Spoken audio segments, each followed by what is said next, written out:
This is Dr. Herbert Harris, and this is our Success Mentorship call number 159. And this call, our topic for today is how to overcome self-doubt. And much of what we cover is in our book, The 12 Universal Laws of Success. And if you don't have one yet, it's available on Amazon, Walmart, most digital bookstores, and of course on our website, www.herbertharris.com.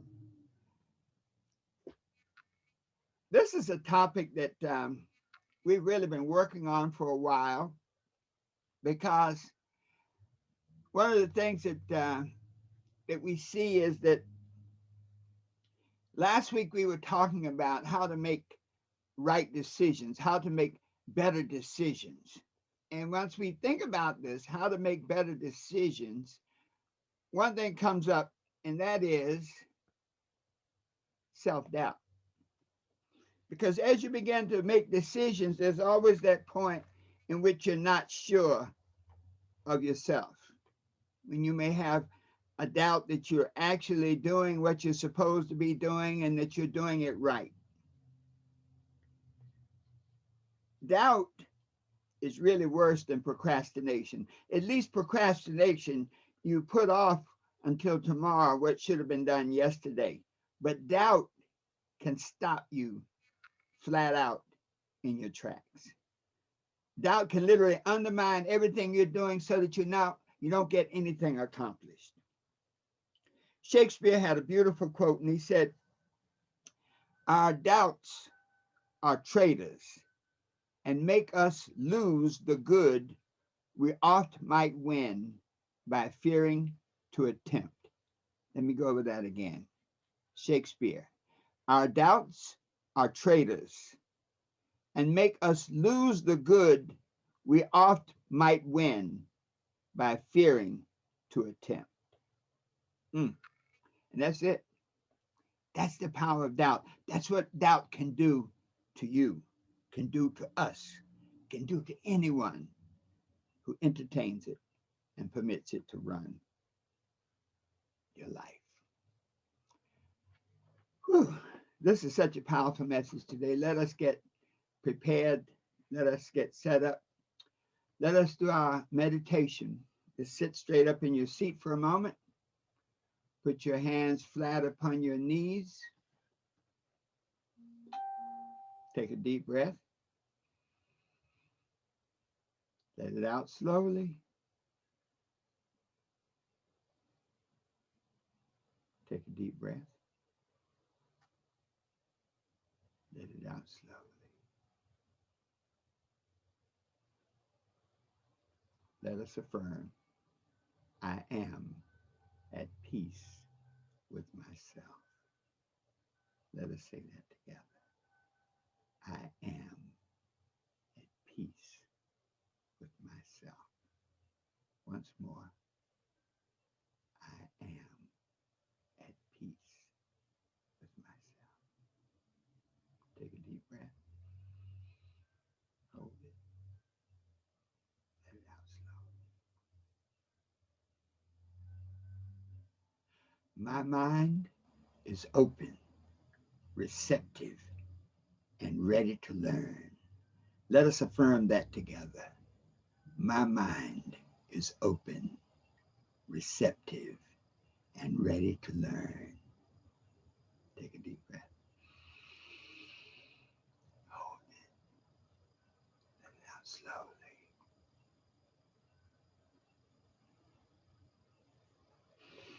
All right. Good morning. Good morning.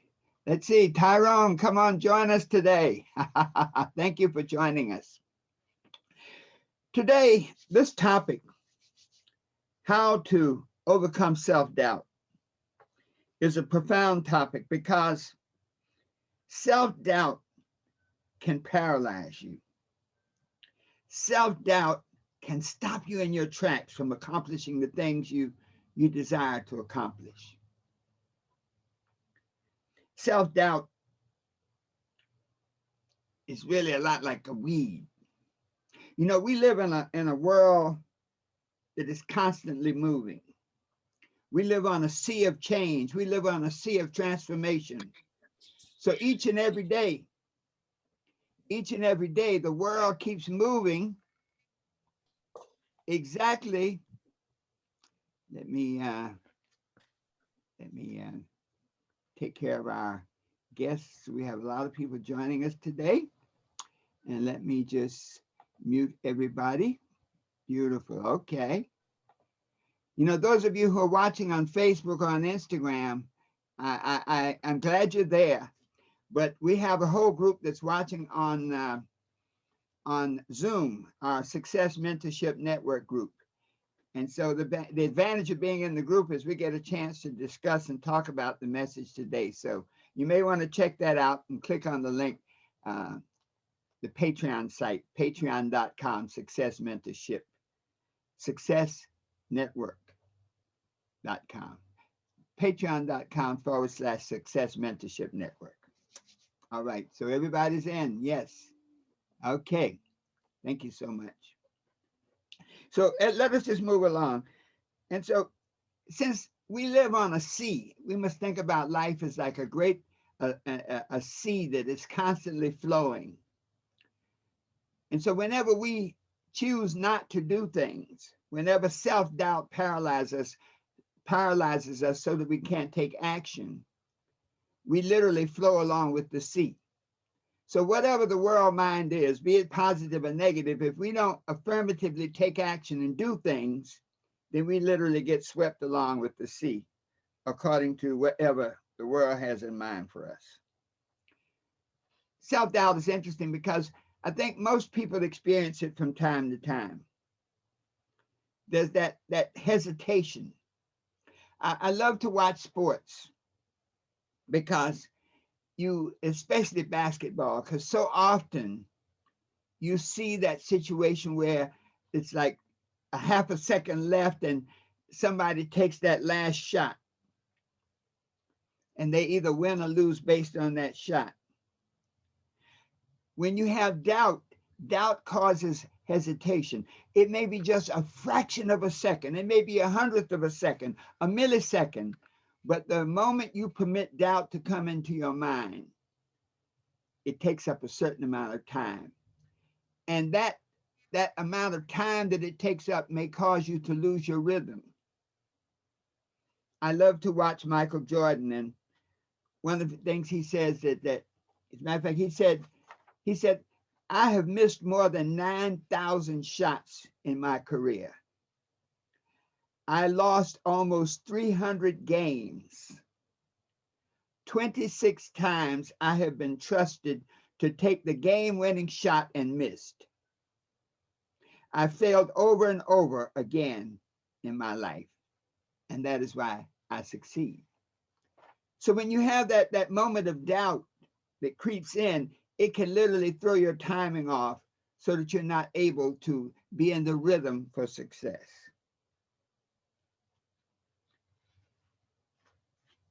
So how do we overcome this self-doubt? If self-doubt is that devastating, and I'll share this with you, if you are captured by self-doubt, it will undermine everything you're attempting to do. So how do you overcome self-doubt? What are the keys to overcoming self-doubt?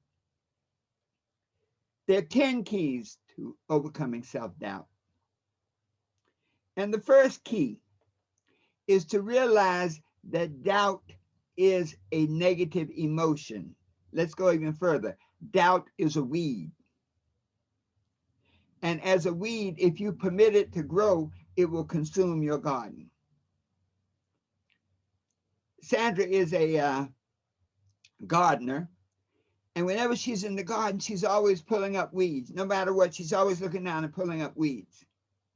And she said, if you don't pull up weeds, they will consume your garden. And it's a constant thing. And so self-doubt is like that. The self-doubt is a negative emotion. It is a weed that you must pull up, that you must control. Don't let it grow, because every thought we have, every thought and emotion, the emotion associated with that thought is like a seed.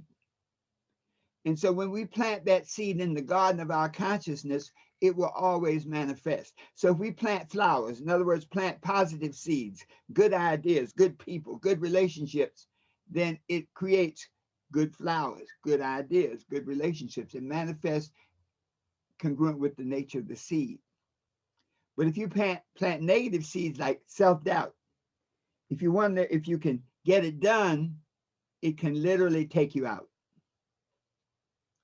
So how do we handle this? Well, one of the things about our mind is that we can program our minds. And we program our minds by talking to ourselves. I like to call it self-talk. One of the things that I love, that one of my teachers had an affirmation, and he said, anytime self-doubt comes into your mind, you disperse it, you pull up that weed, and you do it by saying, that's not for me. So anytime you are confronted with what you know is self-doubt, what you know is a negative emotion that's saying you can't do it, then you dispose of it by saying, that's not for me. And this self-talk is powerful. You know, athletes do it when you see the football team or the band, you know, they get together and we can do it, we can do it, we can fight, the fight song. You remember the little train, was it the train that could, I think I can, I think I can, I think I can. Well, we have the ability to program our minds and program our existence by telling our minds what to think. So when weeds come into our minds, when self-doubt manifests, and it will, it can, but you say, that's not for me. You know, I love it when you're like basketball and you're at the home court, and one of the chants at the home team often says, not in our house. You're not going to beat us in our house. And that vibration gives them a whole nother level of confidence. So that number one, recognize that self-doubt is a weed. It's a negative emotion. Number two, look into the past. Now, this is a tricky one. You see, whatever you look for, you find. You know, seek and you shall find. So if you look into the past and you look at the negative things in the past, very often self-doubt is based on past failures. You know, you fail time and time again, and you create a failure consciousness, and you say, well, maybe I can't do it. Maybe this is not for me. Can you imagine Thomas Edison, after he had failed over 3,000 times to find a filament for the light bulb? If he had permitted self-doubt to come in, surely somebody else would have found it. Because the one thing about creativity and ideas whose time has come is that if one person doesn't act on that idea, it passes on to someone else. Thomas Edison reprogrammed his mind by saying, I have never failed at anything. I have successfully identified 3,000 ways that will not work. So when we look into the past, look for our past successes. Look for where we overcame things in the past. When we look at our past successes, we can find strength there. Winston Churchill said, you have to be able to fail and yet not lose your enthusiasm. You have to be able to fail and not lose your enthusiasm for success. So when that self-doubt comes in and you look into the past, look at those times that you were able to overcome whatever was going on in your life and be victorious. And I guarantee you that each and every one of you on this call, on Facebook, on Instagram, I guarantee you that you have overcome things in the past. And so maybe just write it in the chat.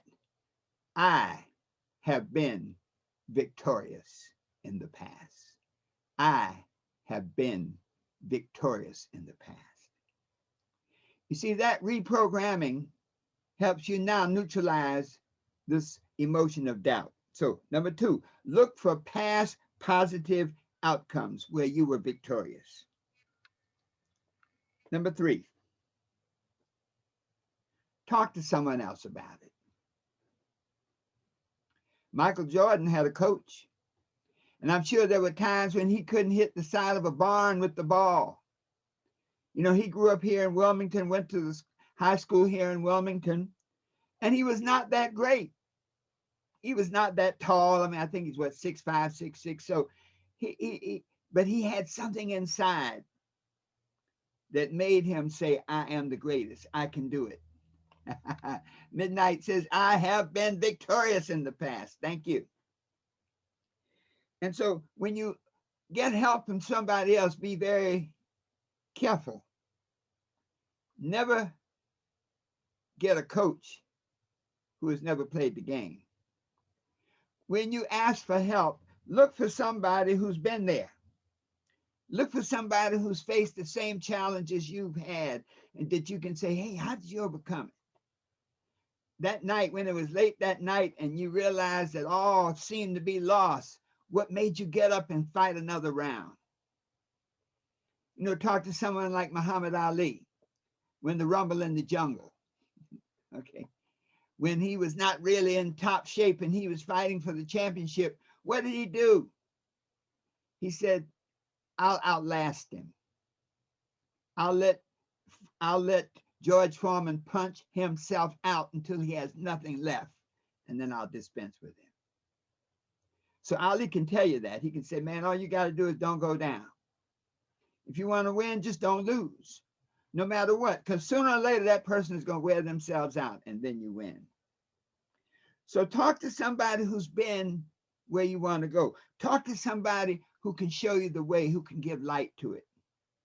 When you talk to the wrong people, they can confirm your own self-doubt. You talk to somebody who says, yeah, I failed at that too, man. That's really tough. You know, people who commiserate with you when you say, you know, I'm trying to accomplish this and it seems that I failed time and time again. I really need help. And you talk to the wrong person who says, yeah, man, it's terrible. It's tough. It's like that man, the Good Samaritan. The Good Samaritan was crossing the Golden Gate Bridge one day, and a fellow was getting ready to jump off, and the Good Samaritan came up and he said, sir, it can't be that bad, you know.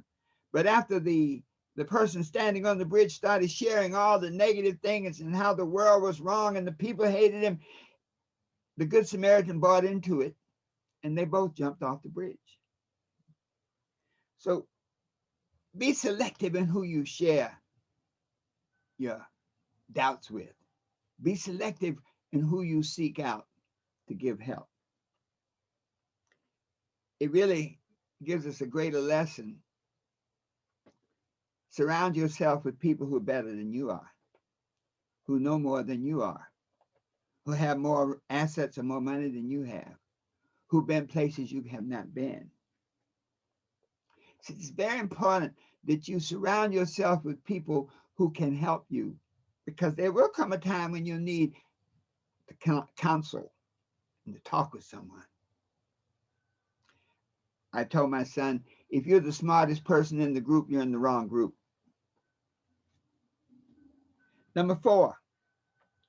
Now this is a power tool here. When you experience self-doubt, write it down. What do you mean write it down? Write it down. Whatever the situation is, describe it in great detail. For example, if you want to be a speaker, you want to be a motivational speaker, but when you get ready to walk out on that stage, man, you're scared to death. You get butterflies in your stomach. And I mean, you literally get paralyzed. I remember watching a speaker once. I was at a conference and there were about 5,000 people there. And when the speaker came out, he became so paralyzed he could not speak. Finally, someone walked out on the stage and just put his arm around the speaker. When you're confronted with a challenge where there's that tendency to doubt yourself, write down each and every aspect of it. What am I afraid of to go out on the stage? I'm afraid that I'll lose my place. I'm afraid that I'll forget what I have to say. I'm afraid that I won't connect with the people. I doubt that I have the ability to inspire them.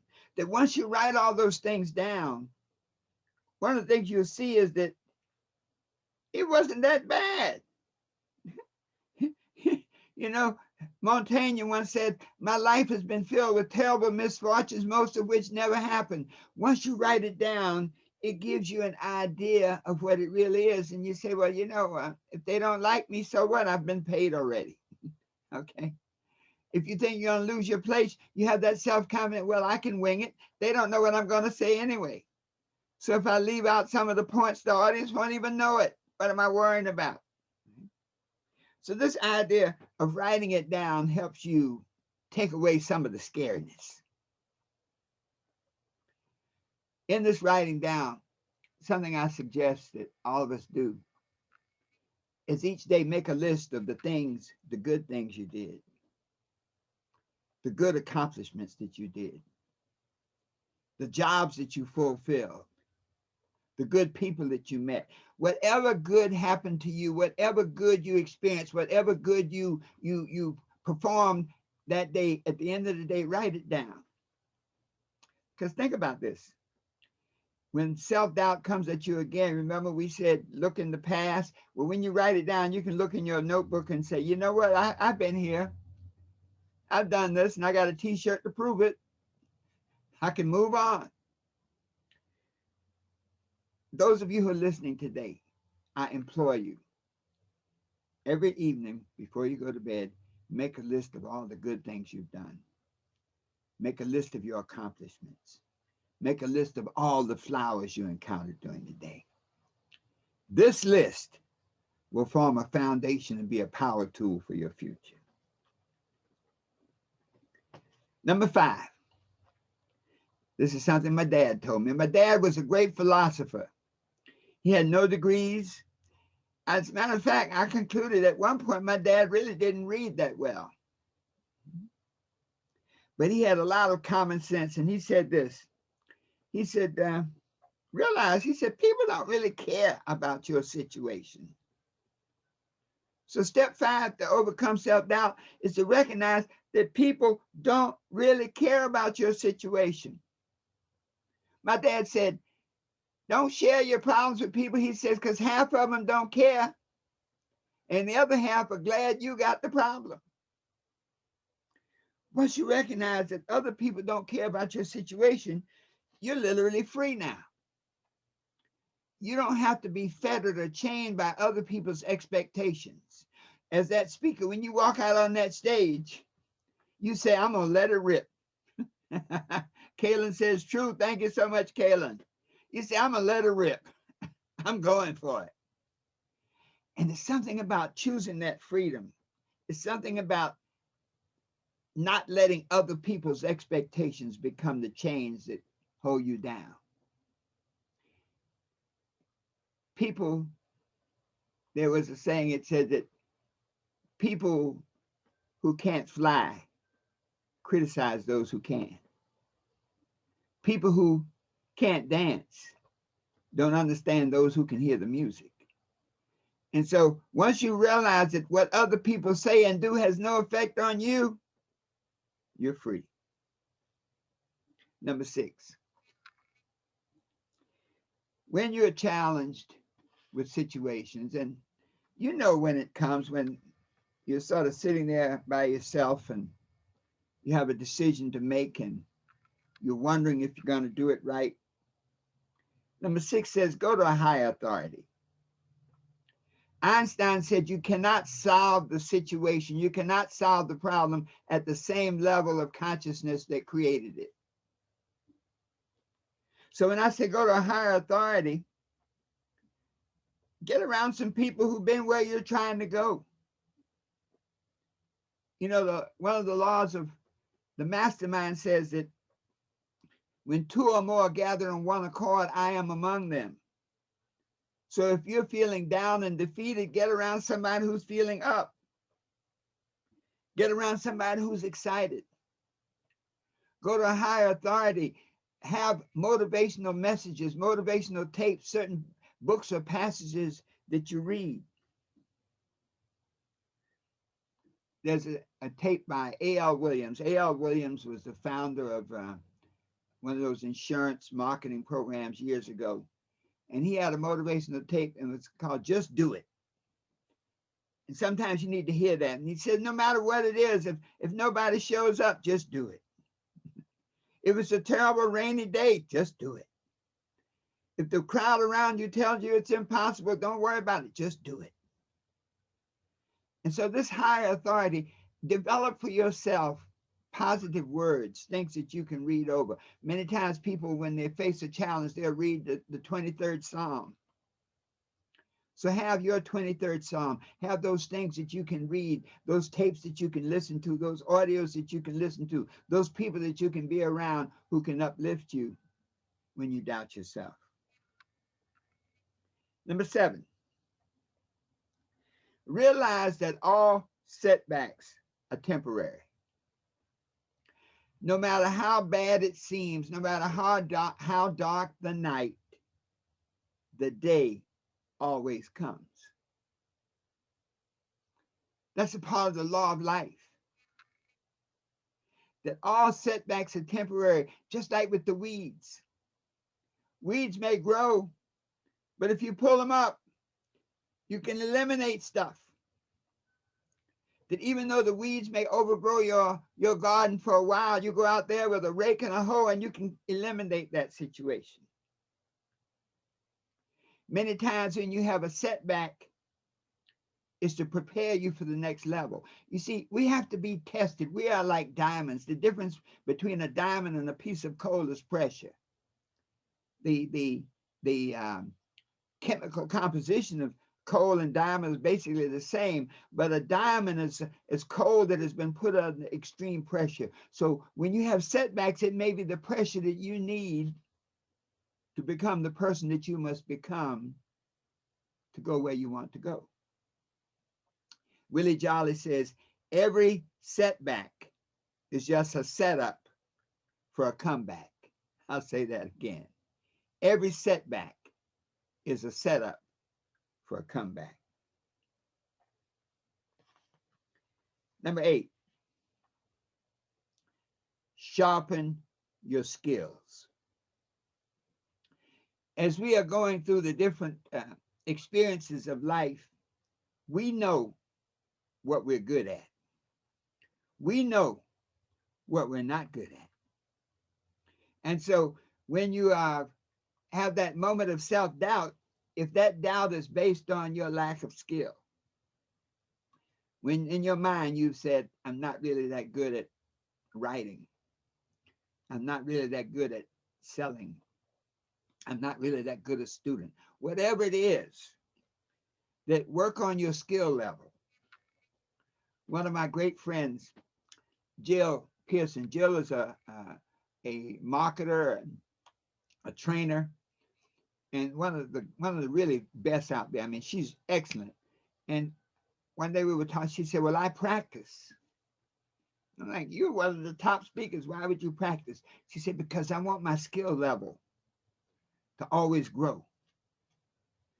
And so when you sharpen your skills, something happens. It's a commitment to be better, a commitment to do better, and it creates a vibration within you that makes you open and receptive to more.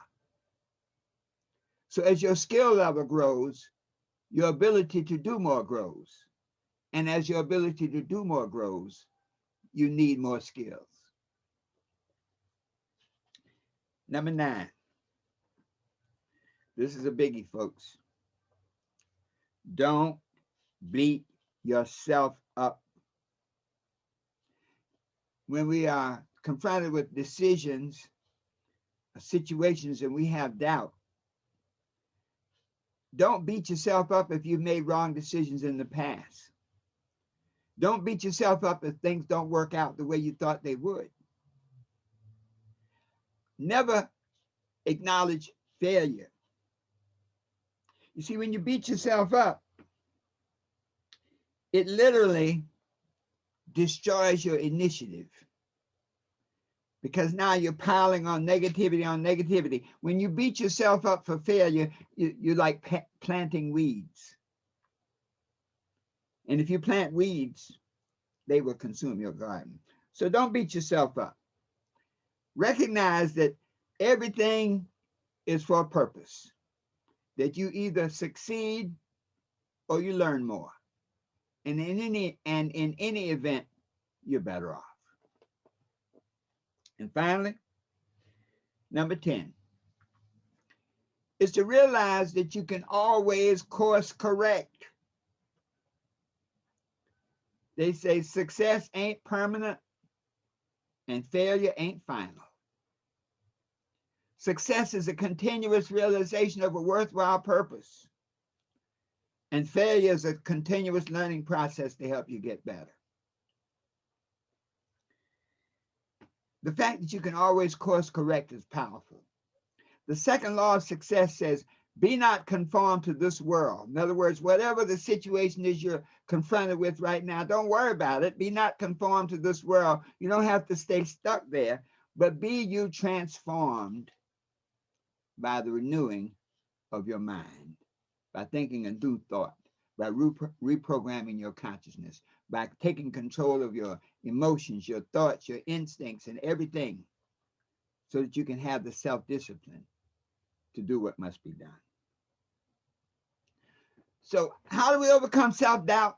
Let's review these 10 keys, because each and every one of us will be confronted with it at times, but it's that we're not overcome by it. We often talk of faith as the substance of things hoped for and the evidence of things not seen. So doubt undermines faith. Faith can neutralize doubt. So the 10 keys to help you overcome self-doubt. Number 1, to realize doubt for what it is, a negative emotion, a weed. Number 2, to look into your past for the positive things that you've done, for the positive outcomes where you can change your frame of reference from failure to success. Number 3, talk with someone who's been there. Talk with someone who's faced the challenges you have and have overcome.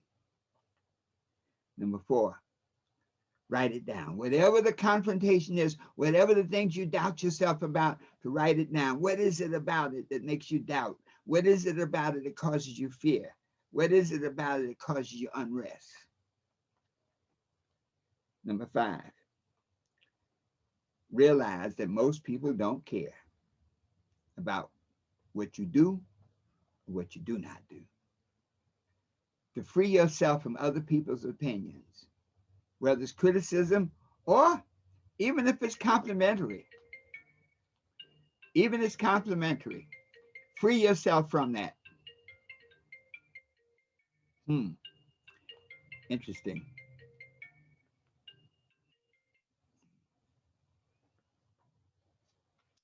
Free yourself from that. Number 6, get a higher authority. Always have somebody you can go to. Always have some message, some book, some inspirational process that can take you to the next level. Number 7, to recognize that all setbacks are temporary, that no matter how dark, the light will come. Number 8, sharpen your skills. Sharpen your skills. I don't know how to make this go away. This person keeps. Sharpen your skills so that you can always get better. Number 9, don't beat yourself up, no matter what. And finally, number 10, remember that you can always course correct. When we take these 10 really tips, these 10 ideas, these 10 suggestions to help you overcome self-doubt, Vincent van Gogh said something very powerful. He said that if you hear a voice within say, you cannot paint, then paint by all means, and that voice will be silenced.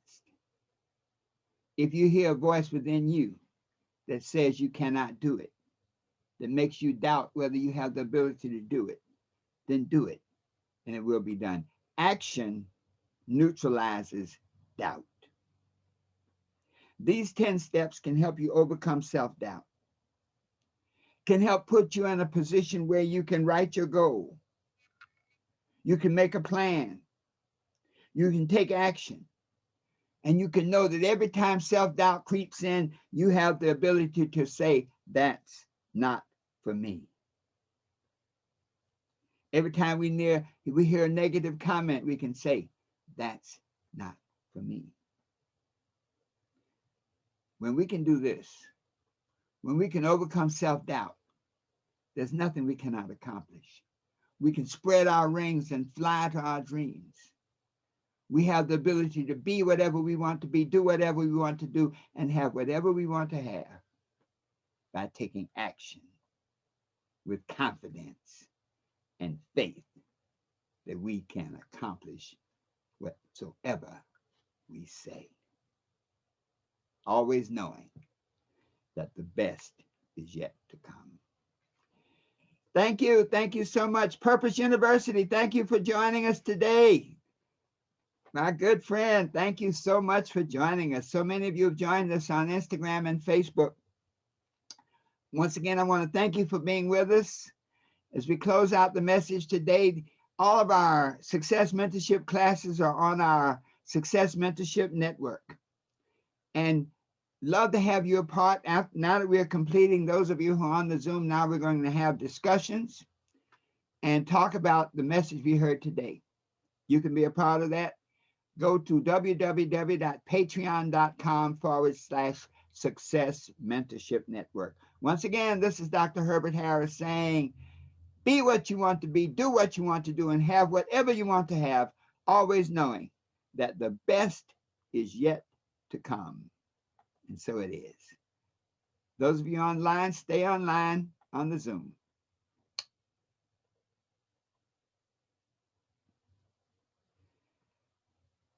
Okay. Let me unmute our lines.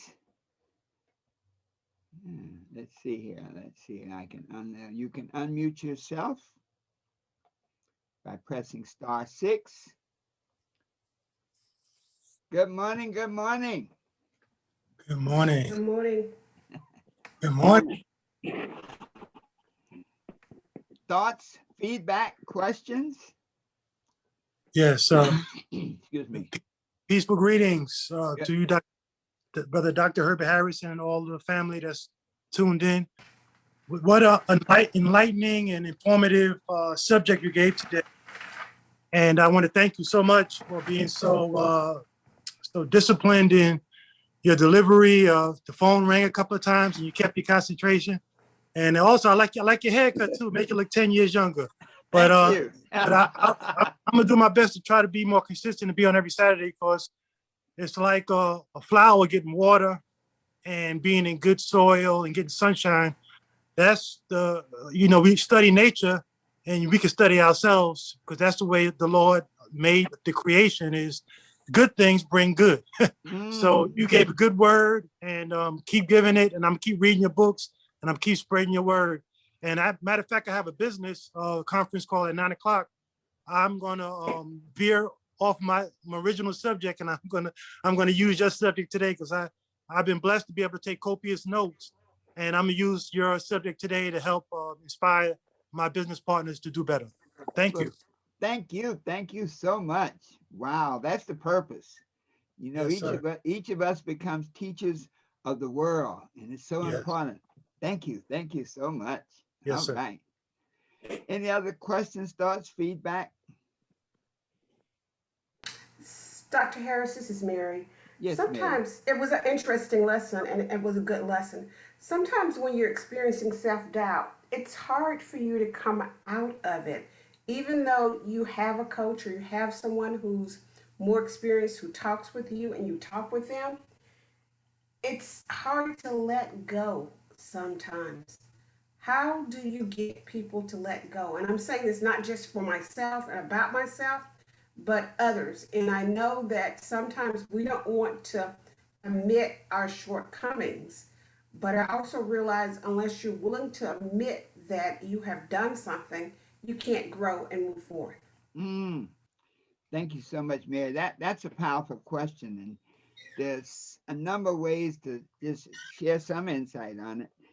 Our egos can work for us and can work against us. You know, when Muhammad Ali said, "I am the greatest," that was an expression of his ego and his declaration of who he was. You know, but he didn't just rest; he showed it and he confirmed it.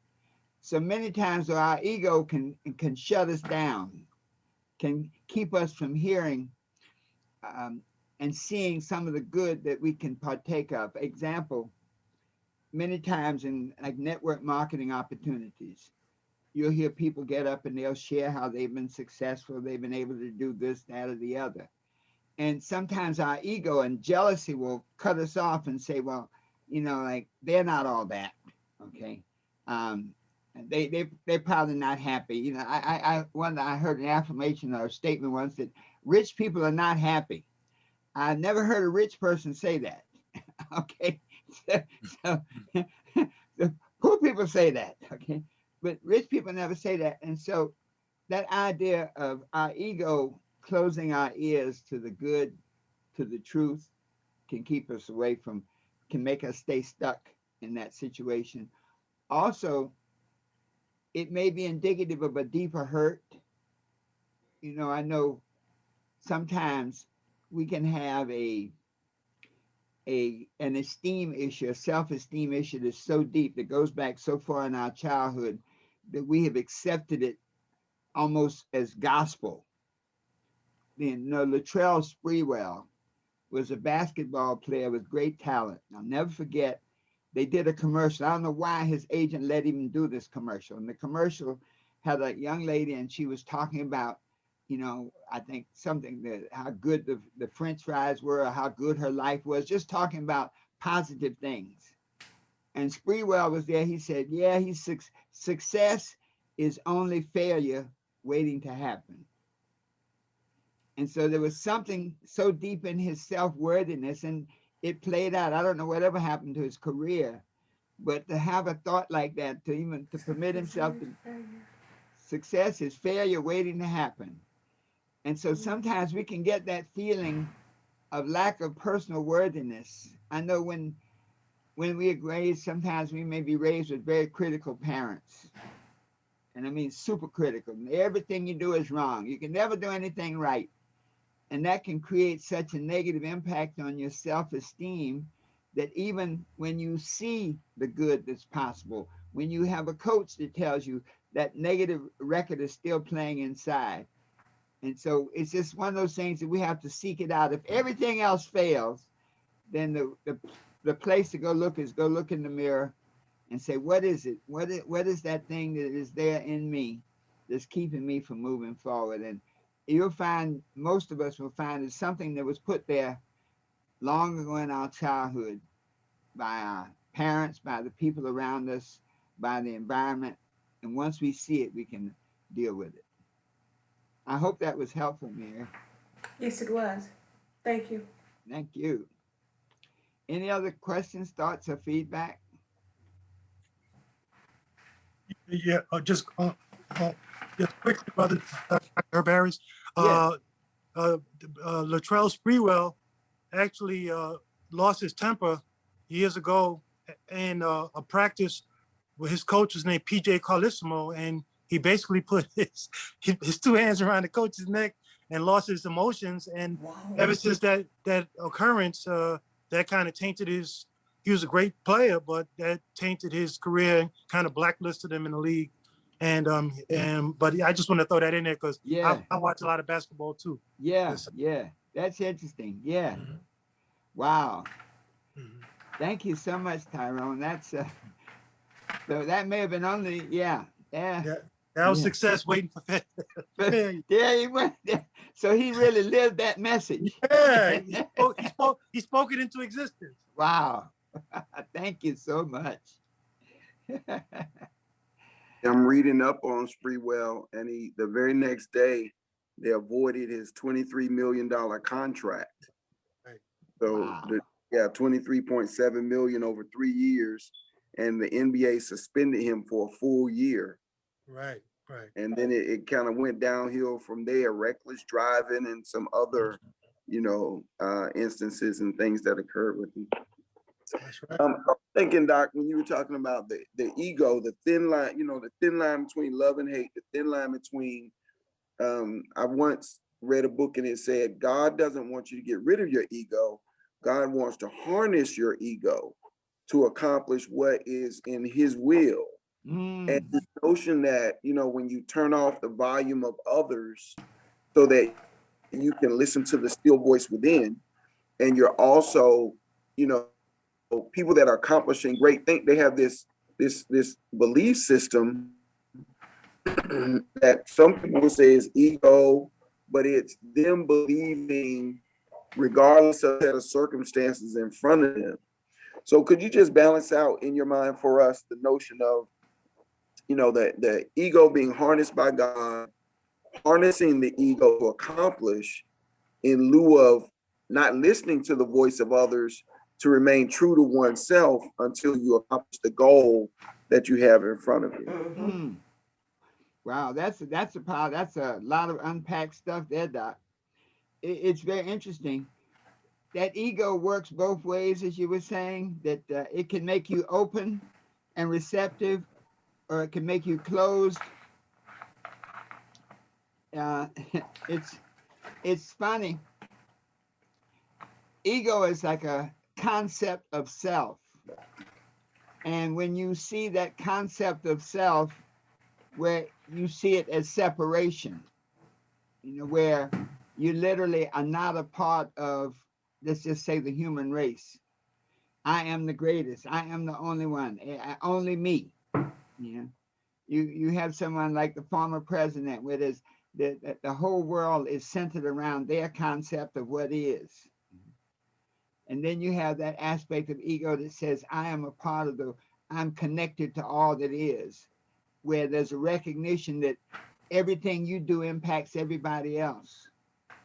And so I think that's those aspects of ego. One, the ego of separation, where I am the only one, I have all the power, and it's all about me. Tony Robbins said, the person who lives a life of internal auditory, all they do is hear their own thoughts, hear their own desires, hear their own mind, and nothing else in the world exists. Or you can have that ego of we-ness, that ego of collectivity, that I am a created being of an all-powerful, all-knowing creator. And I am connected to the whole world in a very personal way. And so how you see that ego sort of, it reflects that difference, either as that separation, that I-ness, or that collectiveness, that we-ness. And I was thinking about it from the perspective of, we often hear success coaches talk about Thomas Edison, and we know Lewis Latimer came up with the filament for the light bulb, but this notion that against all odds, his strength of belief was tied into there has to be a solution. There is a way to turn the light bulb on. And so could you just parse the hairs of the ego and the system of belief that there is a solution to this ultimately? Could you speak to that? Well, that's a good point, Doc, because that's the essence of faith. That when we say faith is the substance of things hoped for and the evidence of things not seen, that when you have that sense of faith based, you will call it faith-based ego. Okay. That ego, that there's always a way, that God put me here, that I am here for a purpose, and my goal in life is to find that purpose and the representation of it. So if it's the light bulb, let me find it, let me work on it. So that idea of faith as a part of the ego is key. That then says, now I can't see it, I have no evidence of it, but I know that it's there. And that's what keeps you going. That's what kept Edison going. But it's very interesting about Edison. You know what? His motivation, I was doing some research, his motivation was really money. That he saw in very different, like the difference between Edison and Tesla. Tesla. Yeah. Yes. Edison was always about money. He saw inventions as a way to generate wealth. And so as a result, that was always his bottom denominator. So he had faith, that desire to become extremely wealthy, and knowing that finding the result, that light bulb, he could do that. Tesla, on the other hand, really developed a superior system. He did. But because Edison was so focused on the money, he literally squeezed Tesla out of the game. I mean, they literally isolated Tesla.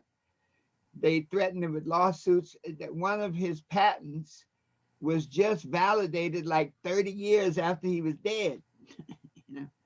So it's interesting. Edison's faith was in himself to create wealth, and that's why you had the Edison Electric Company and his buddies. I'm sorry, and his buddies around him, because Tesla said, "I'm not upset that they stole my ideas. I'm upset they didn't have any of their own." Mm-hmm. Tesla was a guy who was very much about, creating electricity to give it away. Mm-hmm. He saw one of these, worlds in which everyone had access to the electricity. Mm-hmm. Yep. And very interesting, Tesla actually worked for Edison for a while. And Tesla felt that Edison discovered things by brute force. Just keep knocking and knocking until you find it. Tesla's creative procedure was to plug into universal consciousness. So Tesla would literally go into a meditative, almost sleep state, and he would work it out in his mind. And then his creative process was just to put into play what he already saw in his mind, where Edison's goal was to make money, and he just kept knocking until he got it. Yeah, and that's why I said a lot of success people, a lot of success coaches refer to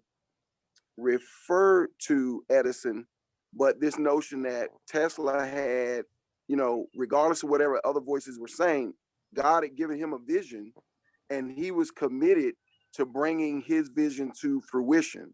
Mm-hmm. And on Instagram, there are several, memes or messages where he says, "Be still," and you can hear all of the solutions of the universe mm-hmm. played out inside of you. Mm-hmm. And so, very, very interesting and exciting. Thank you. Yeah, and a different modus operandi. There's still stuff. The interesting thing about it, when we talk about doubt now, is that an idea whose time has come is out there in the ether. And so when you let self-doubt keep you from acting on it, you, in a very short time, you'll find that somebody else had it, that there's something about the ether, the knowledge that's out there. So like Marconi and the radio, Tesla actually had really invented a better version of the radio, but Marconi was tied up with the money people, and he got the credit and got there first.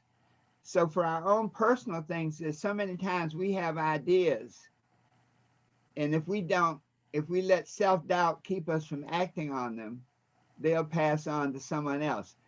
Even the parable of the talents, in the Bible, when it talks about the one servant was given 1 talent, one was given 2, and one was given 4 or 5.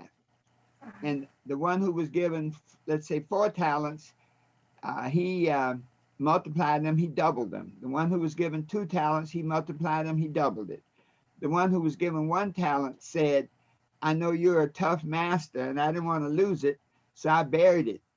So when you came back, it's here just like you gave it to me." And it says that God took that talent away from him and gave it to the others. And so when we let self-doubt, so that person, that servant, let self-doubt keep him from acting on what the master had given him. So when we have ideas, if we let self-doubt paralyze us, those ideas will go on to someone else. All right. Any other thoughts this morning?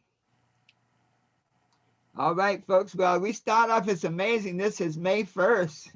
I mean, it just snuck up on us. Yeah. Time waits on no one. Time waits on no one. We live on the river of life. If you ever go to Niagara Falls and stand there by the falls and watch the force of the river that's going to the falls, I mean, it is flowing so fast and so strong and with such a roar that if you look at it, you say, man, if I jump in that, I'm done. Right. Forget swimming, you're done. Right. But life is like that. Life is like this huge river that's constantly moving, and we're on it. And we can neither swim with it, swim against it, try to swim across it. But whatever it is, we're in it, and it's moving us along. There you go. That's beautiful, Yes. man. That's a beautiful analogy. Thank you. All right, folks. Thank you so much for another great day. I'm gonna post this on our Patreon page later, and let us just make this week another great week, another incredible week. And you know, last Wednesday we normally do our mastermind session. I gotta let everybody know that was the night of the president's. I really wanted to hear the president's message. Yes, sir. And so I think we'll get back on our first and third Wednesday nights for our mastermind session. So I'll be sending that out. But that just seemed to be so important that we had to break our schedule for that. All right, everybody. All right. Let's roll. Let's make this a great week because it already is in our minds. There you And go. what's yet to come, Dr. Harris? What's yet to come? The best is yet to come. To come. Let's say that together. let's say that together. The best The best is is yet to come. That's how it is. Peace and blessings. Thank You you. guys be blessed. Thank you. Be blessed.